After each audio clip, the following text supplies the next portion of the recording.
Olá, olá! Bem-vindos a mais um SciTalks, pessoal. Hoje vamos falar sobre hiperautomação de processos na construção civil. Lembrem de seguir a gente em todas as redes sociais. Se tiver alguma dúvida, algum comentário, podem deixar aí no chat do YouTube e acompanhe nosso calendário de eventos na nossa página. Hoje eu estou aqui com o Pieter, gestor de TI e transformação digital na Andrade Gutierrez. Ele cria e implementa estratégias de inovação a partir de automação, machine learning, inteligência artificial, RPA, muitas outras coisas. E muito obrigado por estar aqui. Vamos falar sobre hiperautomação de processos na construção civil e abordar alguns outros temas interessantes.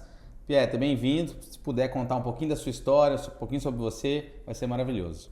Primeiramente, eu agradeço demais esse convite. É sempre um prazer bater papo, ainda mais esses assuntos que eu gosto tanto. Bem, eu sou natural de São Paulo, tenho 40 anos, sou casado, tenho 2 filhos. Eu sou formado em engenharia da computação, tenho MBA em tecnologia para negócios, minha carreira foi inteiramente em TI.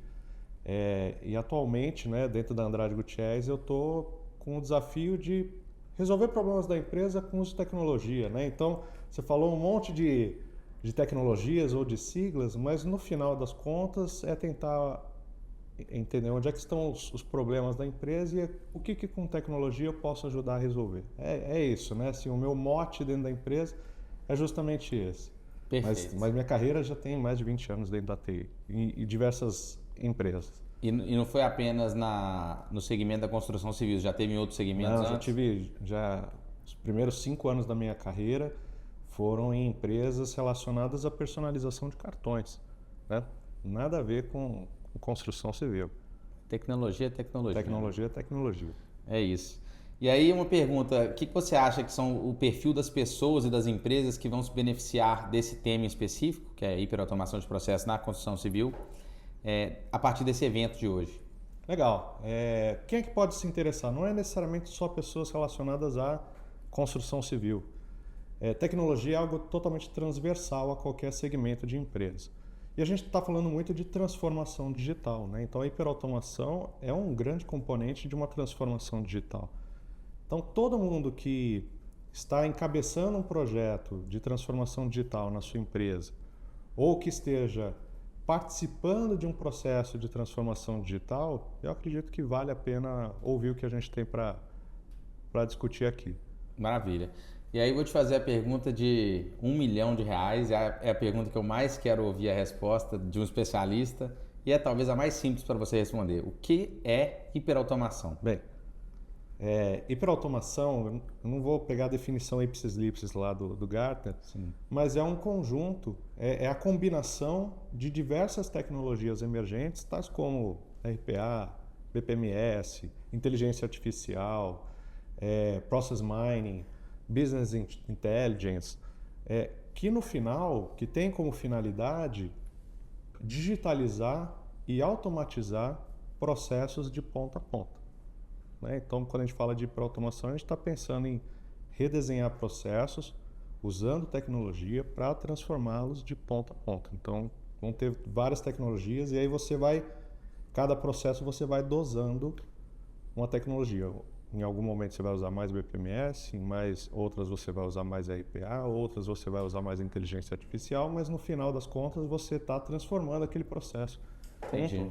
Então, basicamente, é você usar várias ferramentas e conceitos da tecnologia que vão hiperautomatizar literalmente aquele processo. E aí, Pieter, me corrija se eu estiver errado, se você pensa de outra maneira, quando a gente fala de digitalizar e automatizar processos de ponta a ponta, que é uma das coisas que a gente trabalha e acredita muito aqui na Scido, a gente está falando de aumento de eficiência operacional, a gente está falando de redução de atividade humana, onde tem atividades que são repetitivas e que, né, o ser humano podia estar mais preocupado com outras tarefas mais estratégicas, usar mais a cabeça. Então é por aí que a hiperautomação apresenta ganhos para um negócio.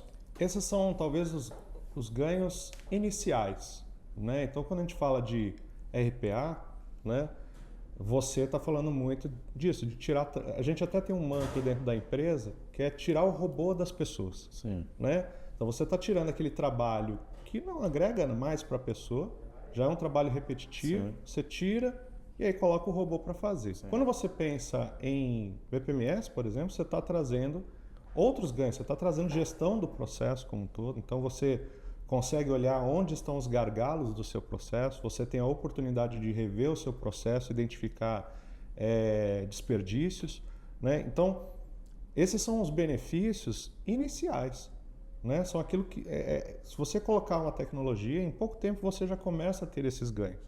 Mas quando você começa a caminhar para um cenário de hiperautomação, aí você está remodelando processos como um todo.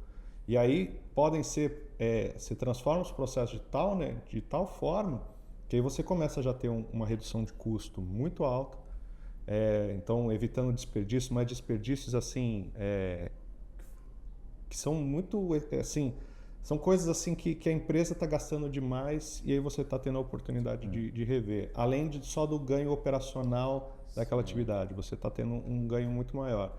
E aí você imagina, né, se você tiver com uma boa gestão do processo, o grande ponto é você, às vezes, reduzir lead time, ganhar escala no processo, aumentar as pessoas. Então, as pessoas agora têm outras capacidades.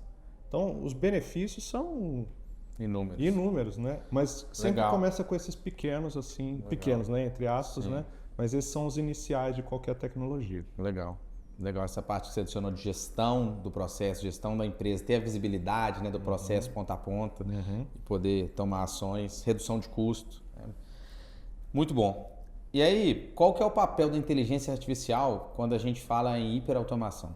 Bem, quando a gente fala, é interessante a gente colocar, eu vou falar primeiro de RPA, que está muito voltado a atividades, a execução de atividades, mas ela é muito baseada em regras, né? Que quando você olha sob determinado ponto de vista, você vai ver que são tarefas operacionais. Sim. Quando você começa a trazer o conceito de inteligência artificial, você está trabalhando agora com dados não estruturados, você está trabalhando com processos que tem muitas nuances nas regras, tem muita subjetividade. Sim. E aí, nesse sentido, já começa a ser um trabalho de analista. Então, você está automatizando trabalho de analista. Não que você tenha como finalidade não ter mais os analistas, mas sim usá-los para outras coisas que a tecnologia ainda não atingiu.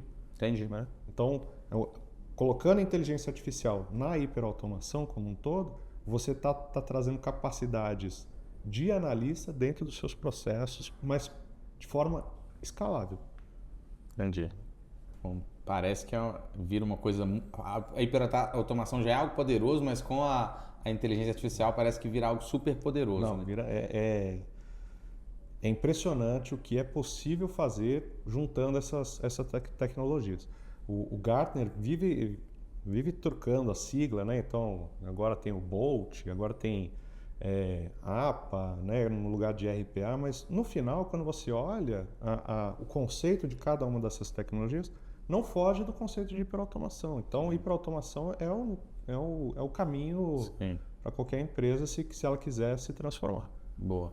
E aí você citou algumas siglas aí, eu queria te fazer uma pergunta, ajudar a diferenciar duas especificamente. Boa. Qual que é a diferença entre RPA e BPM? Bem, as duas são complementares. Então eu vou tentar trazer aqui de uma forma bem lúdica, mas assim, quando a gente fala de BPM, você está olhando o processo de uma visão por cima, né? Você está olhando o processo de cima. Você está vendo quem são as áreas ou os departamentos que estão relacionados naquele processo. Você já consegue até, só olhando o processo, identificar gargalos, né? Identificar desperdício. Olha, tem uma atividade aqui, mas essa atividade já não é mais necessária. Então, quando você quer fazer uma gestão de processos, desenhar o processo, BPM é muito bom para isso. E onde que entra o RPA? Se você desenhar o processo, você vai ter as etapas do processo. Então, vamos pensar num formulário simples de férias. Sim. Né? É um processo, um pedido de férias. Mas cada um tem umas etapas dentro desse processo. O RPA ele ajuda a automatizar cada uma dessas etapas. Né? Então, em algumas etapas, lançar as férias que a pessoa solicitou dentro do sistema Do outro sistema, né? Dentro de um sistema para o outro. De um sistema para outro. Poxa, a RPA é muito bom para isso. Entendi. Então, elas são complementares. Então, o BPM vai ajudar muito na gestão do processo, a desenhar o processo, a garantir que o processo seja executado daquela forma que foi desenhado. E o RPA ele vai ajudar na execução da tarefa. Então, você tem que alinhar os dois para aí sim você ter um ganho. Aí sim você tem um ganho absurdo aí de... Então, pelo que eu entendi, o BPM ele é mais macro, mais uma visão global, e o RPA é mais pontual. Por tarefas. Legal. Exatamente. Gostei dessa definição. E aí, mantendo essa linha do BPM, de que forma que você vê o BPMS sendo usado estrategicamente, não apenas para essa automação de processo, mas também para fornecer insights valiosos para tomada de decisão e planejamento na construção? Vamos lá, assim, independente se é construção, se é do meu segmento ou não, mas é a que eu falei dos benefícios iniciais. Quando a gente fala de BPMS, você primeiro está desenhando o processo. É uma grande oportunidade de você rever os seus processos. Então já são insights interessantes que você só de montar, você já pode identificar desperdícios. Só de fazer um mapeamento só o as-is. Só as-is. Só que o grande lance do BPMS é que você está fazendo... Não é mais o as-is. Você está fazendo o as-is já com o pé no to be. Porque depois que você executar, sempre vai ser o to be. Então você começa desenhando o as-is nele, mas quando você executar, vai ser o to be. Então você já identifica, primeiro que você já está tendo insights do que pode ser tirado daquele processo. Sim. Ok. Você já está vendo informações, já está lidando com pessoas para avaliar informações que são necessárias para o processo e às vezes daquele processo saem outras atividades. Vamos pensar num processo de admissão. A admissão ela é transversal a qualquer empresa, mas ela não para no momento que a pessoa entrou na empresa. A admissão vai muito além. Né? Você tem processos relacionados ao treinamento de integração, o onboarding da pessoa, você tem que às vezes comprar a máquina para a pessoa trabalhar, você tem que disponibilizar equipamento, mesa para a pessoa trabalhar. Então, veja que a admissão ela é um processo gigantesco, só que você pode ir com aquele processo, ligar com outros processos de forma mais enxuta. Então, isso é só o benefício só de desenhar. Quando você começa a executar de fato os processos, se você estiver monitorando o tempo de cada execução, você identifica gargalos. Um outro ganho é que você, a partir do momento que você desenhou numa solução do BPMS, você digitalizou aquele processo. Então os dados já estão navegando em meio digital. Isso para colocar RPA ou inteligência artificial já começa a tornar algo como se fosse uma premissa. E aí se você coloca um dos dois, você já está na hiperautomação. Já está na hiperautomação, perfeito. Então, só que eu ainda só estou falando do desenho. Quando você começa a olhar os dados de cada etapa, você identifica gargalos, você pode às vezes identificar quem está atrasando mais numa determinada atividade, então sim, pode te dar insights de treinamento para a pessoa, de fazer uma reciclagem na pessoa. Você já começa a ter uma visão de lead time, então você já sabe o volume, você já sabe o seu lead time, você já sabe onde estão os gargalos, então isso aí já, para quem é gestor de processo, insights infinitos, né? Então esse é o pulo do gato, né? É você conseguir desenhar, conseguir medir o seu processo e identificar coisas que realmente estão engargalando, né? E aí sim, tem atividades que podem ser gargalo, é aí que você pode entrar com RPA. Às vezes você tem um dado não estruturado que está chegando, é aí que você pode colocar inteligência artificial. Então, tudo ligado, então não está só relacionado com o setor de construção, é geral, assim. Transversal. É transversal e esses são benefícios que você consegue de imediato. Só colocar rodar, você já vai ver que já vai começar a ter algumas informações valiosas aí do seu processo. Sim. Você mencionou um conceito aí de rastreabilidade, né, de perfeito, monitoramento. E a gente aqui na Saida, a gente é muito forte, acredita muito em auditoria, compliance. A partir do momento que você tem isso, além dos gargalos que você falou que você consegue identificar, você tem controle, né? Porque perfeito, antes você não tinha controle, você não perfeito, conseguia medir, né? Então... Perfeito. Então, na hora que vier algum auditor, quero olhar o processo. Primeiro que, o processo é esse. E é esse processo que é executado. Sim. Então, para o auditor é o melhor dos pontos. Aí ele vai começar a olhar assim, poxa, mas por que esse aqui está atrasado? E você vai ver, não, ó, esse aqui está atrasado, mas você tem todos os indicadores, você tem a medida SLA, quem fez. Então, isso aí é estar aderente ao processo com uma solução dessa. Você não tem como fugir, né? O processo está desenhado. Se você fizer alguma coisa fora, aí certamente você já consegue até identificar quem foi, né? Então, para auditores é maravilhoso. É maravilhoso. Boa. Vamos lá. Na sua visão, Pieter, quais foram os principais desafios enfrentados pela Andrade Gutierrez ao implementar essas soluções de automação de processo? Bem, são vários, né? São vários. Assim, Pode priorizar a resposta. Eu acho que os primeiros desafios são relacionados até o entendimento do que é automação de processo. Né? Automação de processo não é só desenvolver scripts, não é só não é só contratar uma plataforma para ficar simulando o que o usuário vai fazer. Tem uma questão de cultura, né? Então você está trazendo para si, então eu estou trazendo para mim atividades que eram de outras áreas. A atividade ainda é da área, a responsabilidade ainda é da área. Mas a tecnologia... Mas a execução fica sob minha gestão. Então, num primeiro ponto, olhando do meu lado, você precisa ter muita maturidade para trazer um risco para você e falar assim, olha, você pode deixar esse processo que você executa com as suas pessoas especialistas para deixar comigo. Então, você precisa ter uma maturidade, né, assim, para conseguir negociar isso com as áreas. Esse é um primeiro ponto. Agora, quando a gente vai colocar uma tecnologia nova, principalmente que está relacionada à automação de processo, tirar o robô das pessoas, as pessoas que são impactadas, às vezes elas podem ficar com aquele pensamento, poxa, será que eu vou perder meu emprego? Né? E aí a gente atingiu um resultado, foi no mês retrasado, a gente atingiu um pico de 74 FTS, que é o equivalente a 74 pessoas trabalhando 8 horas por dia. Isso com atividades que a gente automatizou. 74 FTS. Isso em quanto tempo? Então, a gente começou a nossa jornada lá em 2019. Né? Então, 5 anos. Reduzido 74 full-time employees. Isso. Só que aí tem o ponto, né? Que aí, esse é o que muita gente me questiona. Tudo bem, mas quantas pessoas você mandou embora? Nenhuma. E aí o que acontece? Poxa, mas então, cadê aquele benefício? A conta não está fechando. Não está fechando. Mas aí é que você reverte, né? Na verdade, o que a gente está fazendo é devolvendo para a empresa o equivalente a 74 pessoas para fazer outras coisas. Então, tem muitas pessoas que a gente automatizou tarefas e estão fazendo outros papéis.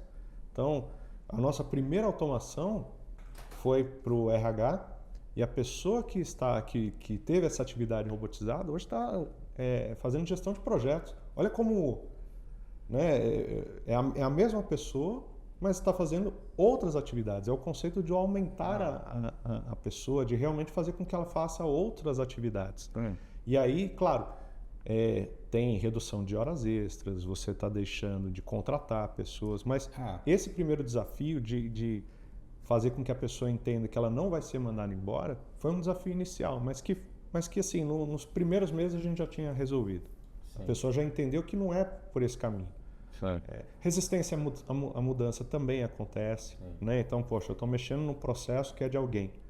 Esse alguém pode ficar assim, não, mas o meu processo eu faço, ele é muito difícil, não dá para fazer. Duvido que o robô vai fazer coisas nesse sentido. Sim. Aí você vai ver, entrega, redesenha o processo, vê que é possível. E aí a pessoa chega assim, poxa, ainda bem que tem um robô para me ajudar. Então, hoje já tem áreas que se o robô falhar, a área já não tem pessoas, e ela não mandou ninguém embora, não tem pessoas para atender. Por quê? Porque ela já ocupou essas pessoas com outras atividades. E no final das contas você está ajudando muito a companhia, né? Os 74 FTS que você devolveu e não foram demitidos, eles estão alocados em outras tarefas. Outras tarefas. Então, naturalmente você deixou de contratar porque a parte que o robô, que dá para automatizar, que essas pessoas 74 faziam anteriormente, agora está automatizada pela tecnologia. E aí, claro, você tem mais escala. Então, assim, é incrível, né? O quanto que você consegue dar mais poder para as pessoas. As pessoas agora estão fazendo outras atividades. Tinham atividades que a gente... Com certeza tem mais valor, né? Tem muito mais valor. Pensa. Muito mais valor. Provavelmente, não vou generalizar, mas provavelmente são atividades mais estratégicas que dificilmente você vai conseguir automatizar. Perfeito. A gente tem processos que são voltados a lançamento de faturas de telecom. Esse até é um processo que usa inteligência artificial. O que a gente fez? A gente tirou o trabalho operacional da pessoa e agora a pessoa ela não está mais fazendo o lançamento. Agora ela está analisando a fatura para saber se aquela fatura ela é devida ou não. Eu estou cobrando aqui, a operadora cobrou um telefone celular que não deveria mais, que foi solicitado cancelamento. Se você abre uma contestação e ganha, você ganha o dobro do que ela te debitou. Então, poxa, é uma oportunidade até de redução de custos.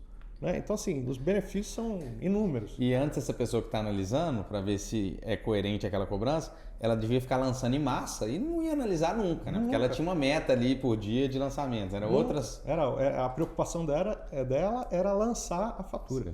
Né? E aí agora a preocupação dela é garantir que tudo aquilo que ela fez, que agora ela está fazendo gestão das linhas. Hoje fala-se muito em a inteligência artificial vai roubar seu emprego. Né? Fala-se muito nisso. Eu gosto muito mais do discurso assim, aprenda a utilizar a inteligência artificial que você nunca vai ficar sem emprego. Né? Eu acho muito mais interessante. Sim, tem que estar sempre aprendendo alguma coisa. Não somente inteligência artificial, mas é sempre interessante saber o que está acontecendo. Né? Então, tem o Fórum Econômico Mundial, ele solta todo ano quais são as habilidades que vão, as top 10 habilidades mais dos próximos valorizadas, anos, assim. e quais empregos vão ter mais, quais empregos vão ter menos. Então, é ficar antenado nessas coisas e se direcionar para aquilo que vai ter espaço. 100%. Boa. E aí, vamos mudar um pouco o tema sobre as mudanças organizacionais causadas pela implementação de tecnologias de automação podem ser um desafio. Quais são as melhores práticas para engajar colaboradores e garantir uma transição suave? Acho que traz um pouco do que você já até falou da parte cultural, né?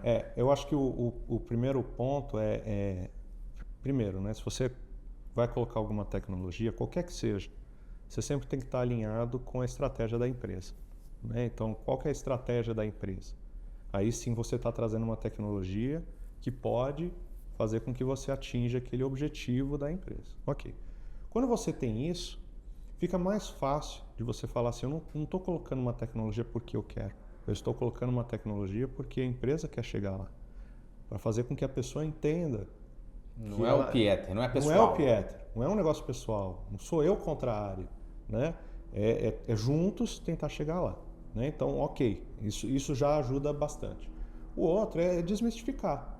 Né? Então, quantos especialistas em inteligência artificial estão surgindo aí, né, pela hype? Né? Mas quantos de fato estão estudando? Né? Sabem os conceitos? Entendem o potencial da ferramenta, né, da tecnologia e quais são os riscos que ela vai trazer? A partir do momento que você tem isso, você coloca o pé no chão, aí você começa a ensinar as pessoas, né? Então, a pessoa está muito assim, vê uma notícia, vê esses estudos das Big Fours, né? Assim, tantos empregos vão deixar de existir. A pessoa já logo de cara já vai achar que está perdida, né? Mas aí você começa a trazer, é uma questão de água mole em pedra dura, né? Você vai explicando para elas o potencial. E uma hora ela vai entender e aí vai conseguir participar. Tem áreas que demoraram... A nossa jornada começou em 2019. Nossa primeira automação foi para o RH. Mas só foi no ano passado que bateu assim, teve o estalo de chegar assim, poxa, essa tecnologia pode me ajudar a chegar lá. Então o ano passado foi um ano maravilhoso para o RH. Por quê? Porque entendeu o que de fato é a tecnologia e o que pode ser transformado. Ou seja, 5 anos depois... 5 anos depois, Entendi. que aí tá virando a chavinha. Tá virando a chavinha. E hoje, se você perguntar para a gerente lá de RH, ela até pode ficar no meu lugar, porque ela já fala tanto em RPA, tanto em BPMS, ela já entende. Sim. É impressionante. Boa. E aí vou te fazer uma pergunta aqui, não vale falar os 74 FTS que você já economizou. Tem que ser outro. Tem que ser outro. Mas qual é o resultado que mais te orgulha na Andrade derivado de automação inteligente de processos, que é uma das suas especialidades. Legal. A gente já desenvolveu mais de 180 automações, né? Então cada uma tem uma historinha legal, mas uma que eu gosto bastante é o de admissão que a gente fez, integrando várias tecnologias. Então ela foi legal porque ela foi desafiadora nesse sentido, integrar várias coisas. É um processo complexo, levar mais de 250 informações para o sistema, lá para o ERP, é um desafio muito grande, teve que interagir com muitas áreas. Mas quando você olha o processo, e isso acontece muito em construção civil, em obras assim da Andrade Gutierrez. Você tem, imagina, né? Uma obra ela tem início, meio e fim.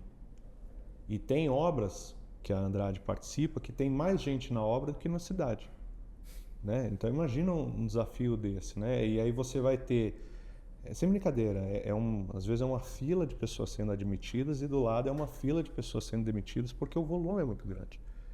E aí só que isso era feito, a entrada de dados, então imagina, às vezes é um lugar que tem pouca conectividade, a pessoa anotava num papel, escaneava, abria um chamado, caía lá para o RH lia aquele documento, entrava com a informação, olha. E aí quando você tem muitas pessoas para serem admitidas em pouco tempo, como é que o RH vai atender? Né? Então quando a gente conseguiu fazer juntar tantas automações, tantas tecnologias para um único fim, você percebe que a partir do momento que a pessoa entrou com os dados, aí ela entra com os dados numa plataforma, entra com os dados, e aí a partir do momento que teve a data de admissão definida, ela leva 5 segundos para levar para o sistema de folha. Então olha que interessante, né? As pessoas não ficam mais fazendo hora extra para admitir, né? Você até consegue diminuir a quantidade de pessoas do RH na obra, né? Então você vai iniciar uma nova obra, você já não inicia com tantas pessoas, você inicia às vezes com 2 e você consegue manter as 2 tranquilamente. Então foi um grande case para a gente, mas tem também aqueles que usaram inteligência artificial, tudo aquilo que trouxe de complexidade adicional que a gente, sei lá, aí depende de cada pessoa. Eu adoro resolver desafios, né? Então, tudo aquilo que é desafiador, ela traz um gostinho diferente, né? A conquista é mais celebrada. É mais celebrada, exatamente. Sim. E essa realidade de obras, né? Na mobilização, às vezes um projeto muito grande, a gente estava até falando mais cedo, coisa de mais de 1.000, 2.000 pessoas, às vezes mais que a população da cidade, que às vezes é uma cidade isolada, e você tem a pressão de ter que fazer essa admissão o mais rápido possível, porque se você não tiver velocidade ali, você está perdendo em produção da obra, né? Perfeito. Você vai atrasar a sua obra, aí alguém vai te cobrar lá na frente. Perfeito. Você tocou num ponto que é legal, né? Porque se a pessoa ela ingressa antes, se você está diminuindo seu lead time de contratação, quer dizer que a pessoa ela está ingressando antes e aí a chance de ter atraso na obra diminui. Sim. Né? Você está conseguindo atuar na produção da obra, que é o core da empresa.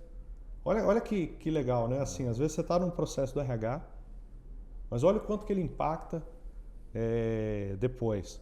Aí você pega processo de demissão também, que muitas pessoas são de outros estados. Sim.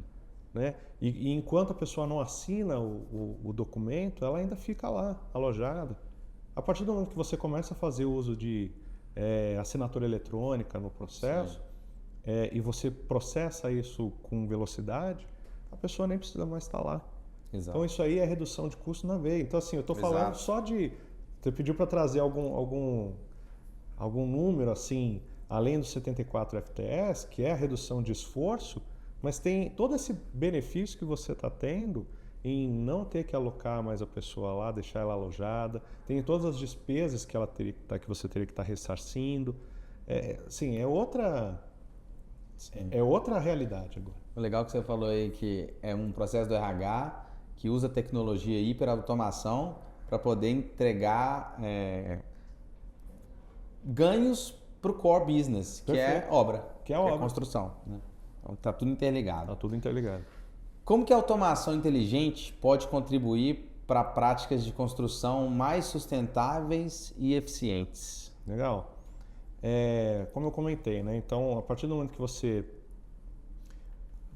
você começa a trabalhar com dados, a informação ela já não está mais na planilha da pessoa. Se você tem um material que ele está cadastrado no ERP e você sabe exatamente qual material, a descrição, você evita desperdícios de recursos, né? A partir do momento que você usa soluções simples, até como assinatura eletrônica, você evita o uso de papel, ficar arquivando documentos. E arquivar documento não é só naquele momento, tem que arquivar documentos por anos. Então, às vezes você tem que contratar aqueles espaços assim só para guardar papel. Sim. Né? Então, tem muita... Quando a gente fala na construção, se você conseguir ser mais ágil, ser mais produtivo, você evita desperdícios, tanto de materiais, tanto de recursos. Aí as pessoas elas conseguem trabalhar de forma mais produtiva. Sim. Se você entrega a obra antes, são menos máquinas operando, né, para conseguir atingir. Você sabe onde a máquina tem que estar, o equipamento tem que estar funcionando. Então, na construção em si, você consegue... E aí, não é só... É que a automação inteligente eu associo muito com RPA, mas inteligência artificial. Mas a hiperautomação como um todo, ela ajuda a reduzir muito uso de recursos assim que você tinha crenças dentro da empresa. Não, a pessoa tem que estar com um papel assinado. Não necessariamente tem que ser um papel assinado, mas sim algo que te tenha salvaguarda jurídica. E aí você vai ver, poxa, com uma assinatura eletrônica você já consegue resolver. Né? Então, você começa a tirar... Esse é um dos desafios também, é a cultura, né? Você começa a quebrar essas barreiras e começa a implementar, e no final você tem uma otimização de recursos, e aí a empresa também busca estar aderente ao ESG, tem programas voltados a ESG, e isso também ajuda a contribuir para... Sim. São vários desafios, né? Você tocou algumas vezes no ponto de... Primeiro você tem que saber onde é que a empresa quer chegar, qual é a visão estratégica. Depois você vai escolher ferramenta, tecnologia. Mas aí tem o desafio cultural, que no segmento da construção civil é um desafio, né? Perfeito. É um mercado ainda muito... Não sei se você vê assim, mas eu vi até pesquisa das Big Four, é um mercado ainda muito tradicional e pouco desenvolvido digitalmente, comparado com financeiro, saúde. Então, cultural ainda mais desafiador. Né? Esse é um... A gente acompanha muito esse indicador. Construção civil é um dos menos digitalizados. Acho que ele só ganha... Está na disputa. Da caça e a pesca. Eu vi isso. Então a gente acompanha esse tipo de coisa, né? Se a gente até acompanhar os indicadores de produtividade ao longo dos últimos anos, a construção civil foram poucos por cento, 2% de produtividade, ganho de produtividade.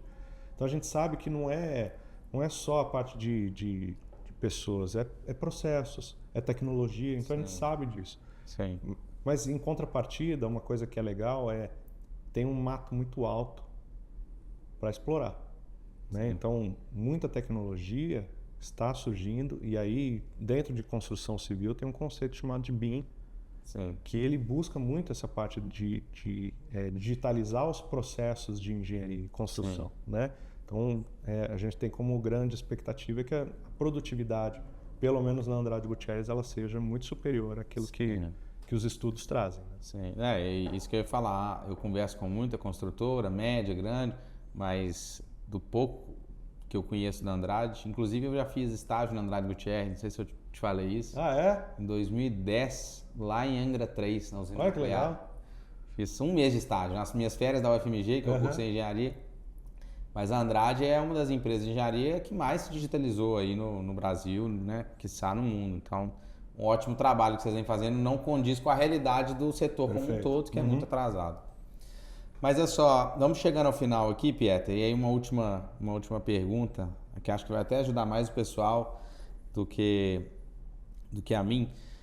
Quais dicas você pode dar para aqueles profissionais que querem cada vez mais inovar suas empresas através da tecnologia? Bem, acho que o primeiro ponto é saber quais são os objetivos da empresa. Né? Sabendo os objetivos, as coisas começam a facilitar.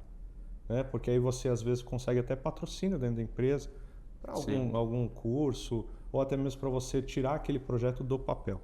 Né? Então esse é um primeiro ponto, é saber onde a empresa quer chegar Ou a área que você está, então às vezes você não está olhando no ponto de vista da empresa, mas está olhando do ponto de vista da área.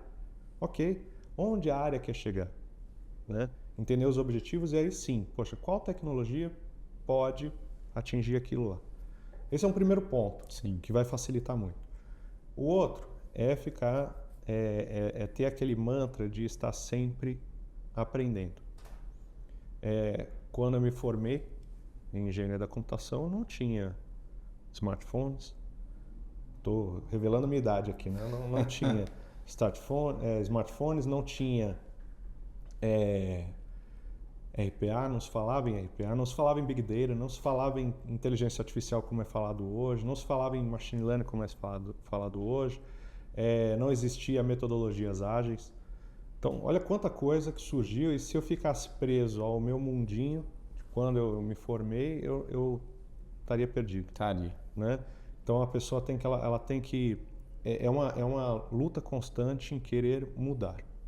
A gestão de mudança interna, que é a mais importante, ela tem que ser quebrada com facilidade.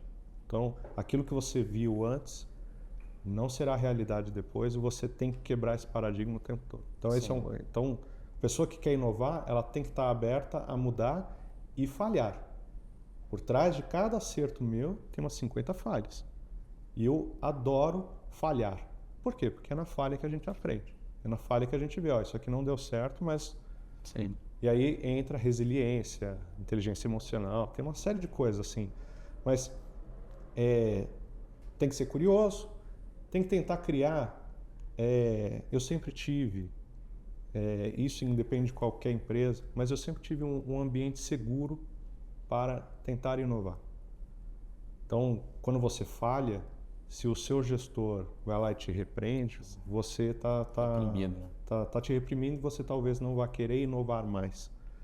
Se você tiver um ambiente onde você consegue falhar e aprende e se sobressai, pronto, você está num ambiente muito bom para inovar.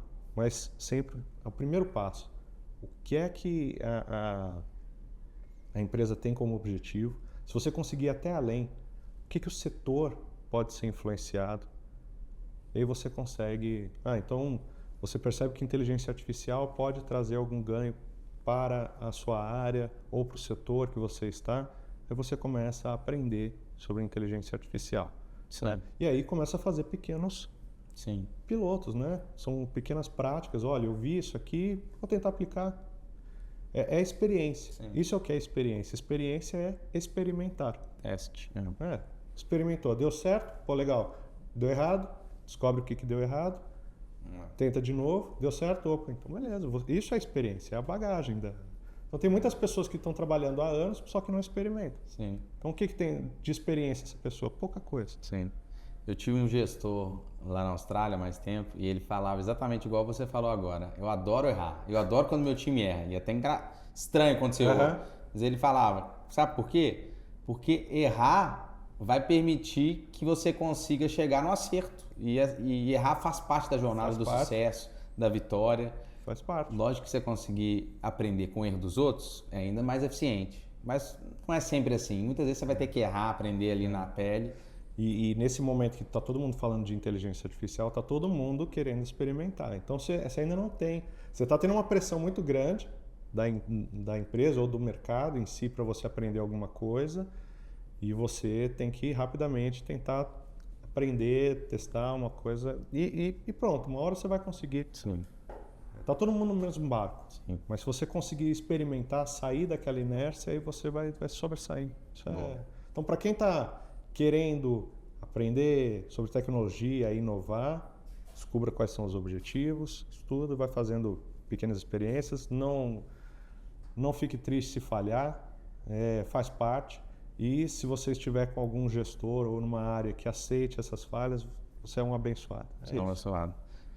Não tem fórmula mágica. Não tem. Pietro, muito obrigado por ter vindo aqui. Eu prazer. Aprendi muito, tenho certeza que o pessoal também vai aprender demais assistindo esse webinar. E aí, se tiver alguma mensagem final, fica à vontade, senão a gente já pode começar aqui a se despedir. Novamente, tá? Assim, eu agradeço a tudo que acontece na minha vida. Né? Então, veja só, a partir de tantas falhas que eu tive, estou aqui, Sim. né? Conversando com você sobre esse tema tão bacana. E então eu só tenho a agradecer aí o convite. Qualquer dúvida, meu nome não é difícil de achar no LinkedIn. Eu realmente gosto de ajudar as pessoas. Eu realmente gosto de conversar com as pessoas, porque são delas que eu consigo aprender outras coisas. Então, eu parto desse princípio. No final aqui, eu estou muito feliz de ter participado disso. A gente pensa muito igual. Também adoro ajudar as pessoas, faz muito bem. Mais uma vez, obrigado. Pessoal, valeu para quem assistiu até aqui. Não deixe de deixar seu comentário aí no YouTube. Acompanhe a gente nas redes sociais. Lembre de conferir nosso calendário de eventos e até a próxima. Um abraço. Abraço.